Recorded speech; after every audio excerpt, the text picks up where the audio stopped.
Hi, this is Justin from Money Bootcamp answering a Friday question. What should I do with savings? This question has come in from a guy through Facebook. He said he's been working a few years and has been saving up money, but it's sitting in the bank getting basically zero interest at the moment. And his question is, what should I do with this?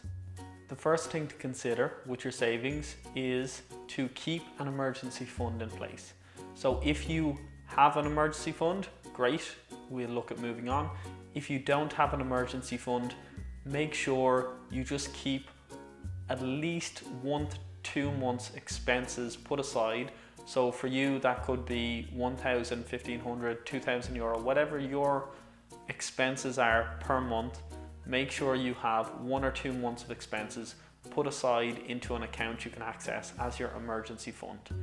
If you have other risks, like we've discussed in other videos, such as you have a family, you have a job that's a bit riskier, or you just have some expenses like a mortgage that are a bit higher that you would have to pay anyway if you lost your income for some reason, your emergency fund would be a bit higher. So first step is have your emergency fund in place.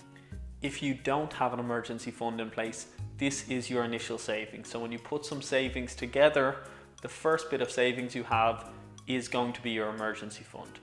The next thing to consider is, what are your goals? So what's the purpose of having the savings? If your purpose of having savings is for a long-term goal, such as retirement, that's going to be a very different thing than if you're saving for a holiday this year, or you want to have a wedding in a few years from now and you're saving for that. You need to think about what is the best use of your capital to reach that goal. If you have a goal that is going to require lots of cash, so say if you're buying a house and you need a deposit for the mortgage, you're going to want to keep that all in cash or a cash equivalent. So a savings account or current account with a bank or something like that.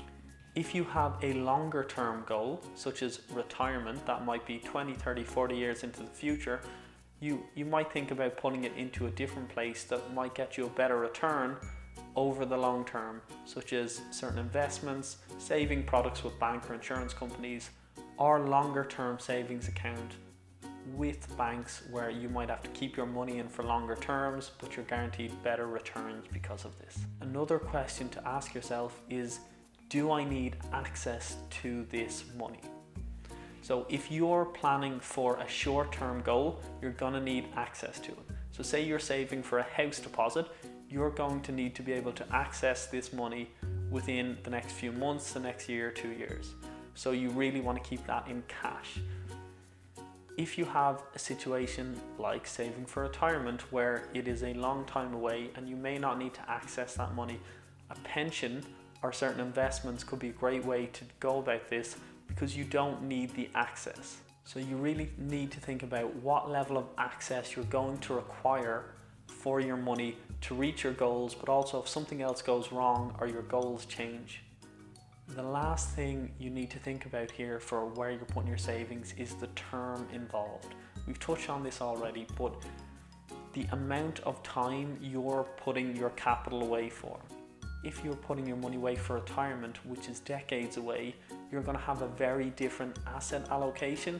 You're going to be looking to very different areas to put your money to work, where it can get a better return, where it will be safer to get the best results for you and be available at the time you need it. This is very different to a shorter term where you may need the money in the next few months or year or 2 years. Different products and different type of investments will allow you to get different returns at different levels of risk, and also do that for different periods of time. Be that immediate access in a few years, or something you may not want to touch for decades. So when you're thinking about where to put your savings, you need to think about, does it meet your goals? Do you need access to the money, and when do you need access? And then at what term are you going to need the access to your capital? So they're the things you really want to consider about this. Do you have an emergency fund in place? Does it meet your goals? Does it meet the term involved that you're going to need? This has been one of our personal Finance Friday questions. If you have any other questions you would like answered, please send it our way. We'll do our best to answer it as soon as possible. If you like this video, please like it wherever you're watching it and send it on to anyone you think it may be applicable for. This is Justin from Money Bootcamp. Learn money, live better.